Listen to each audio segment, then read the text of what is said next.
You might have a great retirement plan, but do you have a great plan to age at home?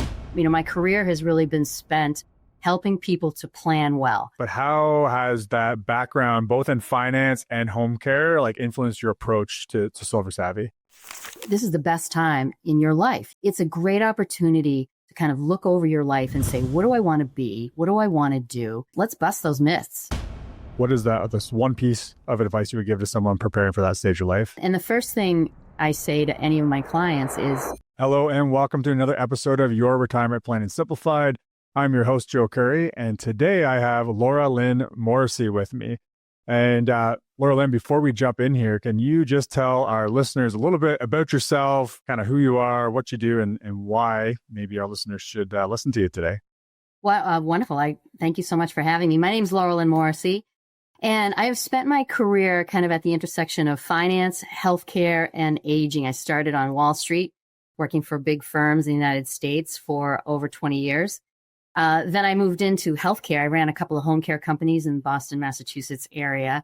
And now I founded Silver Savvy because, my career has really been spent helping people to plan well. So whether it's, planning for retirement, or in healthcare, planning for, aging at home, or, getting better at home. And now I'm an advocate helping people to live their very best lives, informed and confident. So I established Silver Savvy as an online resource and product website catering not only to folks over 50, but also their loved ones who care for them. Okay, awesome. So our listeners are approaching or in retirement, and many of them have aging parents. So that's definitely something we talk a lot to clients about, especially our newer clients. It's talking about that kind of sandwich generation, right? Like how are they taking care of their parents, making sure they're getting cared for the way they need. So how do you think, so you've talked about, you've done a lot of planning, but how has that background, both in finance and home care, like influenced your approach to Silver Savvy? Well, I didn't really realize the importance of my experience in financial services until I got into home care. And I saw what it was like, in this intimate setting in someone's home when a family member planned well. And I saw how there was less stress, there was better communication, there was better outcomes, whatever it was, better outcomes. So I thought, wouldn't it be great if we started educating, so many of us are turning 65. So many of us are caring for loved ones more than ever before. And oh, by the way, there's going to be more of us over 65 in the world than under 18. So this is a very important time to have more education around aging well and helping people to plan. We plan for our weddings, we plan for our college, we plan for so many things, but we sort of take aging as it comes. And maybe we even have a retirement plan, but we sort of take aging as it comes. So my goal is to really put processes and, educational resources in place to help people age as well as they possibly can. Okay. And what do you wish more people understood about the aging journey? Oh, wow. I mean, from a spiritual perspective, you are at a point in your life where anything is still possible. I think, so many of us reach a point where we're retiring and we think, what is there after retirement? And I say, this is my third career establishing Silver Savvy. And I say, this is the best time in your life. You have an opportunity to establish a completely new persona if you want. Again, I go back to planning. You take a look at the different elements in your life. You may have to dust off your social skills. Maybe you've got an empty nest situation where you may not have as many friends around you anymore. Maybe you've got folks that have moved away. So, it's a great opportunity to kind of look over your life and say, what do I want to be? What do I want to do? And then go out and do it. Even those of us that might have health issues, there's still an awful lot of opportunity for us to live well and to be, the very best version that we can be. And again, I'm 60 years old and I'm living what I say. I try to walk the walk. For me, I have a lot of friends that are moving away or they may have passed away. And so I'm dusting off my social skills. Remember when you were little and you were pushed out, go make some friends. You go to college, you make friends. You go to your new job, you make friends. When you get older, you have to make friends for all sorts of reasons. And so I've now made a concerted effort to get back out there and join women's groups and really establish, my friendships. So I think it's a great time not only in the United States and Canada, but worldwide. For those of us getting older, it's an opportunity to, to really reboot ourselves and really look at what is it that we want to accomplish in the next, 20, 30 years of our lives. Yeah, I couldn't agree more. And I see lots of people doing that, but it isn't always the norm though, as you know. So, and sometimes it's easy to just, say, yeah, go grow, go do all these things. But there is also, a lot of people, we just kind of that ageism idea, like, I'm getting old, I can't do things the way I used to. So how would you, and you've kind of already touched on this, but how would you try to reframe aging as an opportunity rather than something to fear? I think a lot of times, and I was talking about this the other day, a lot of times, as we're aging, we're sort of handed a checklist, slow down and, you can't do that anymore. And what are you going to do that for? And are you going to be able to do that? And especially I became a fitness trainer, which was kind of unusual coming out of financial services. But I thought, wouldn't it be great to understand how the body ages and then help my clients to, especially for those of us that want to age at home. I mean, 90% of us want to age at home. And guess what? Most of our homes are not really age friendly. So one of the things you do is take care of your body in a different way. But what I say is, let's bust those myths. And, we're tech savvy. We're more tech savvy than we ever were. Aging adults are not old. We have so much perspective and we have so much to give both in our community and even in the business world, by the way. We have a lot of money to spend, which I talk about in a couple of my articles.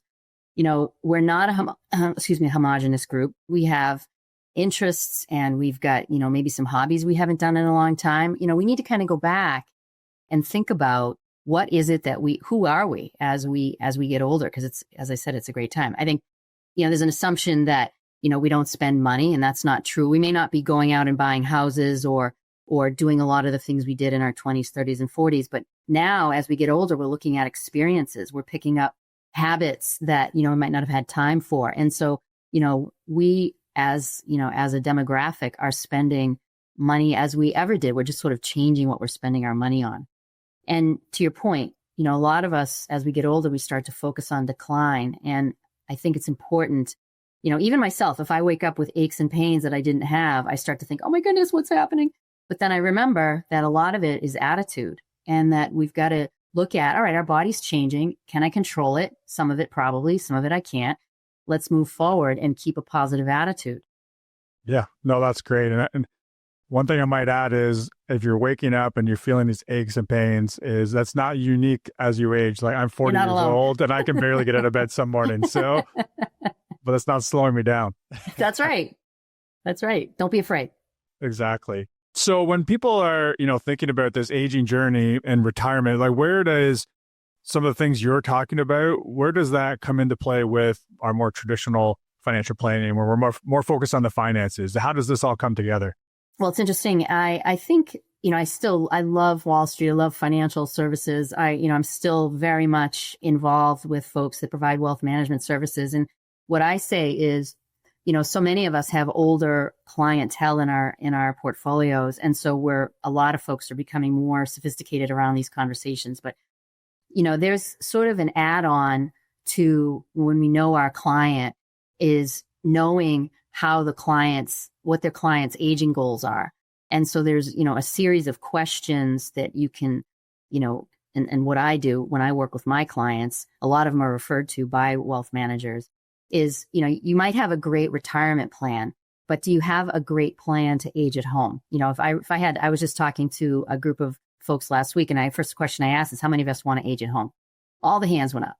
Right. Do you have a plan to age at home? And it's like, what does that mean? Well, you may have a great retirement plan. Maybe you've got a wonderful savings. We know that that's still a challenge for so many of us, but you want to stay in your house. Are you, what does your fitness regimen look like in order to stay functionally capable to go up and down those stairs? What does that look like? How is your health screening? Do you go to the doctor on a regular basis, especially you gentlemen?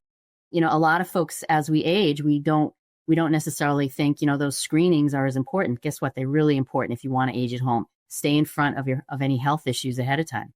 Again, we go back to social connections because we want to keep our mind sharp and we want to provide some level of relevance in our lives. And in order to do that, stay connected, stay in contact with others outside of the house.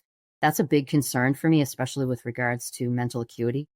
So those are just some of the things that I think about when talking with wealth managers and their clients is, you might have a great plan for retirement, but do you have a great plan to age well? Yeah, no, that's great.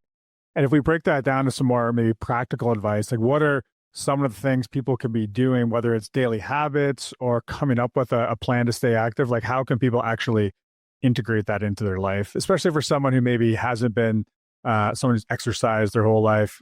You know what I mean? I feel like for some people, it's maybe a new thing. Definitely. And I think especially a lot of us might have a little bit of, arthritis, or maybe we've got a chronic issue we're dealing with. And the first thing I say to any of my clients is, or even my friends, because again, we're all getting older and I've got friends that are in their 70s and even 80s, is keep moving. You don't have to be lifting, 100 pounds or going to the gym, every single day. I say, if you haven't exercised in a long time, that's okay. Get up and move just a little bit, do a little bit of walking, see how that feels, and then add on, find a group of folks that you may connect with that will help you to, become active. And then as you begin to build your stamina, become even more active. But, at the end of the day, practical things, day to day, stay moving. So, you want to be able to, pick up those bundles and put them in the car from the grocery store. You want to be able to walk up and down those stairs safely. You want to be able to get in and out of the tub. And in order to do that, you need to have some level of strength. And so you do have to make a conscious effort to do that. I say, for those of us that want to age in our homes, you have to think about safety, honestly. I mean, my husband just had a little fall the other day. Perfectly healthy guy, chipped in the tub, grabbed the shower curtain, ended up with $1,000 damage to the tub because he cracked the fiberglass, but he was okay, thank goodness. And so I say, think about your safety. Look at the bathroom. How are those bath rugs? What about grab bars? Are you able to get in and out of the tub as you always did? So there's ways where you can, put equipment in the bathroom, which is your number one area for accidents, no matter what age, honestly, but especially as you get older, to stay safe. Diet, super important. So, as we get older, we have different dietary needs, getting in front of making sure that you're eating well, eating whole foods. It's table stakes. I know for me, I was kind of a junk hound when I was younger. As I've gotten older, I've really cleaned up how I eat. And it really makes a difference in how I feel. So these are things that we basically remind clients to do. Yeah, no, that's all great. I have a bunch of Easter chocolate for my kids in the house still, and it's disappearing quickly without them knowing. Yes. Unfortunately, it's too easy to eat it. So yeah, having Chocolate's a plan. A big Dark chocolate's good for you, though. Oh, there you go. You talked a little bit earlier about, you're walking the walk, talking the talk. So you talked about how you're getting out there, you're making friends. You gave a couple examples of how you're doing it. How are you, I should say, what are other ways you're seeing people actually get out there and make new connections to have that social interaction? There's different ways. I think I started with, during COVID, when I was in healthcare, I had I wasn't able to see a lot of my friends. Not only was I busy in healthcare, but I was, I really wasn't able to go see my friends. We had to stay in our house. So I would connect on Zoom. And so a lot of us, I know there's this myth where we're not tech savvy. So many of us have telehealth appointments. So we've got our smartphones. There's ways for us to stay connected online. There's lots and lots of groups now that you can join. There's so many of us aging. We're all kind of going through the same thing. So I know on Facebook, for instance, there's lots of groups that you can join, especially women and men's groups that enable you to, look online to see if there's events nearby that you could potentially go to. There's travel groups. I know here in the United States, there's a group called Wandering Women. And you could be a single lady that decides, I want to go on a trip by myself. You can show up with not knowing anyone. And by the time you get back, you've got some new friends. So online is a great way to meet new people. And then another area is there's a lot of investment in senior activity centers in a lot of the towns that are starting to invest in those of us that are getting older. And what a vibrant community. And that's a great way to find like-minded folks that, you can connect with over a cup of coffee or, maybe a class or two. And, it's not a lot of commitment and, you can do it when you want and not do it when you don't want to. But I think at the end of the day, we've got to, in order to keep our brains sharp and to really make sure that the quality of our life stays positive, connect with others on a continuous basis throughout our lives. Yeah, no, I think that's so important. It's funny you mentioned the Wandering Woman. My wife and I were in Sedona not too long ago in February, I guess, of this year. Oh, And we awesome. ran into a group of the Wandering Women. You did? So, yeah, yeah.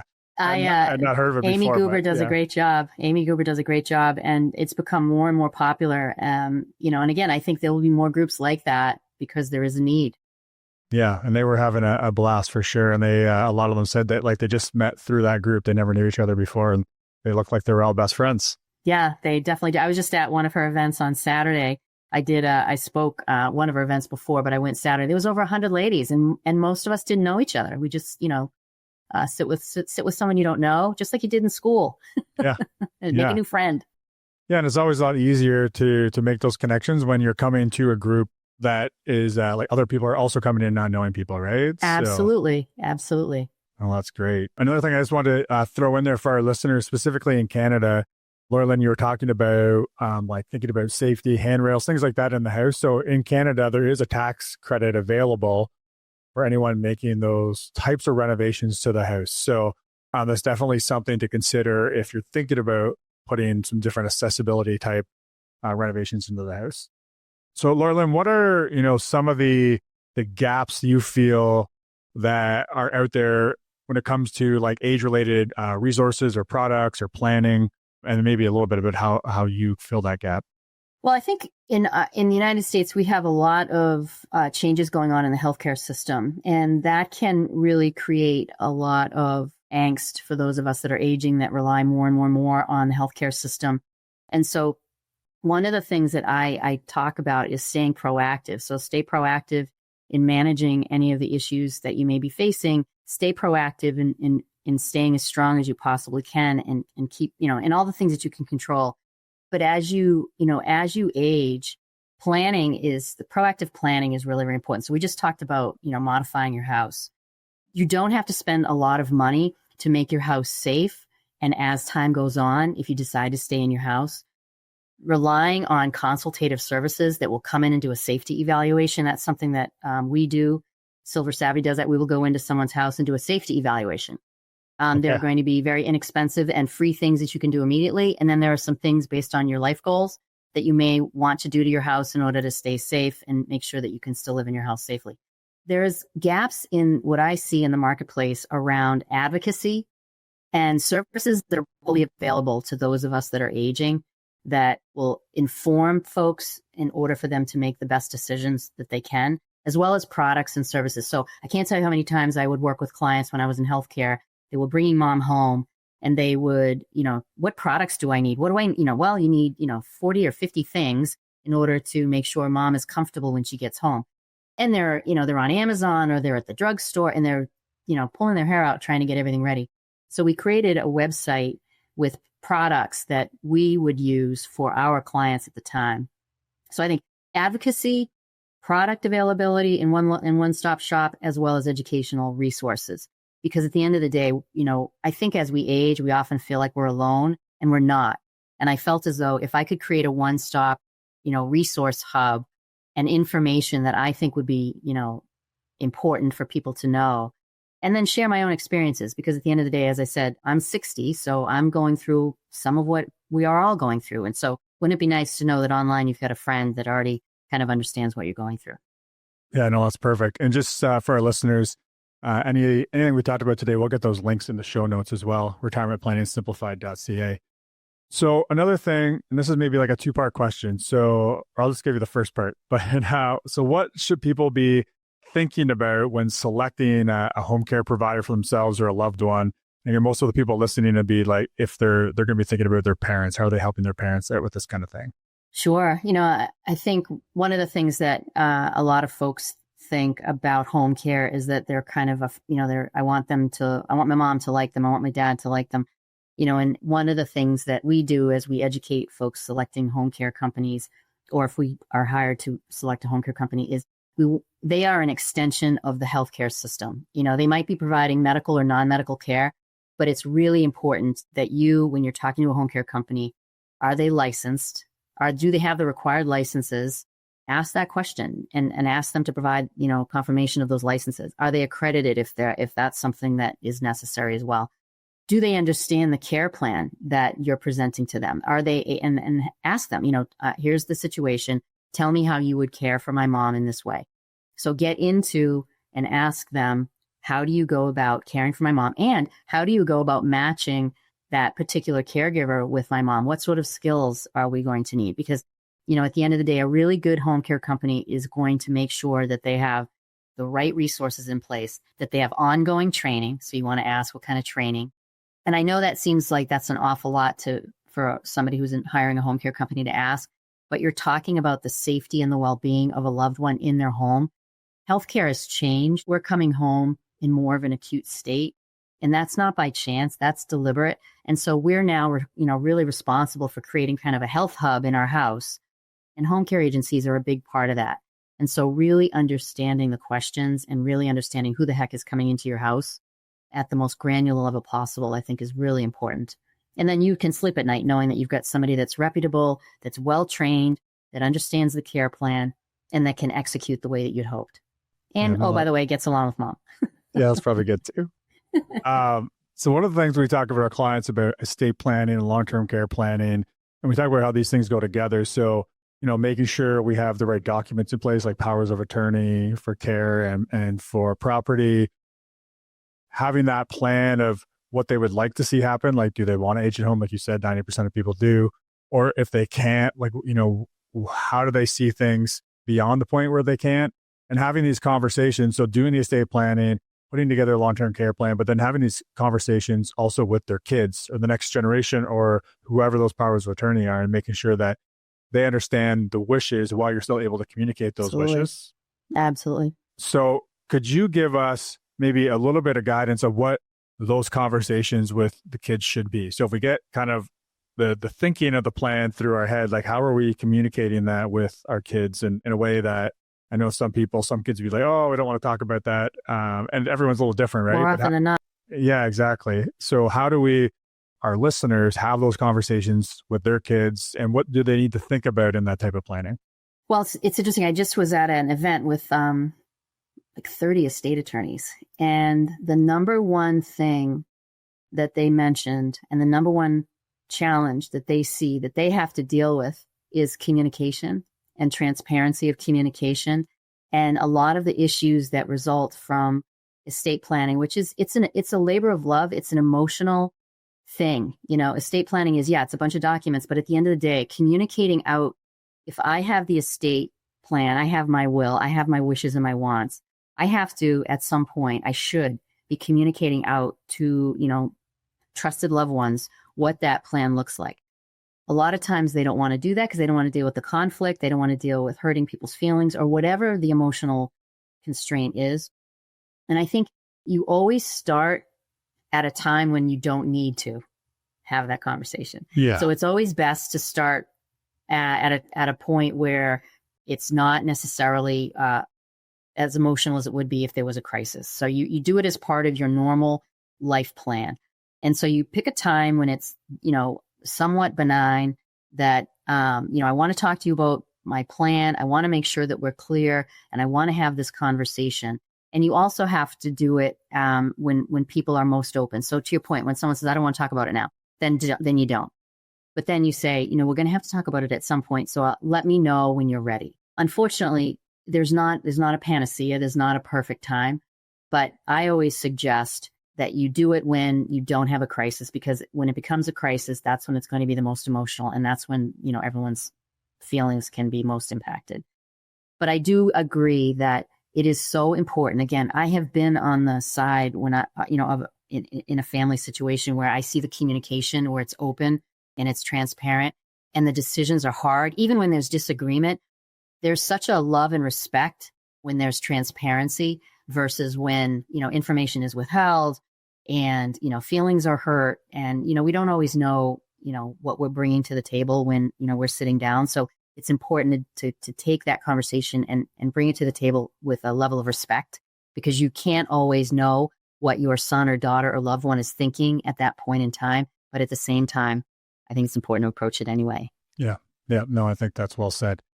All right. As we wind down here, what is one piece of advice that you would give someone, just to say they're kind of entering their 60s, thinking about that next stage of life beyond work, what is this one piece of advice you would give to someone preparing for that stage of life? You have a lot of options, and I think planning for your aging will ensure that you age well and be able to age on your own terms. Awesome. That's plan, great. Plan. So, Laura Lynn, thanks for joining us today. Can you just let our listeners know where they can find you if they want to follow along or learn more about Silver Savvy? Certainly. We are, we have, our website is www.silversavvy.com. We are on Facebook at Silver Savvy Aging Well, as well as Instagram. And you can reach me directly at hello@silversavvy.com. Awesome. Thanks, Laura Lynn. And for our listeners, as I mentioned earlier, retirementplanningsimplified.ca. We'll get those links into the show notes. Laura Lynn, thanks again for joining us today. My pleasure. Thank you.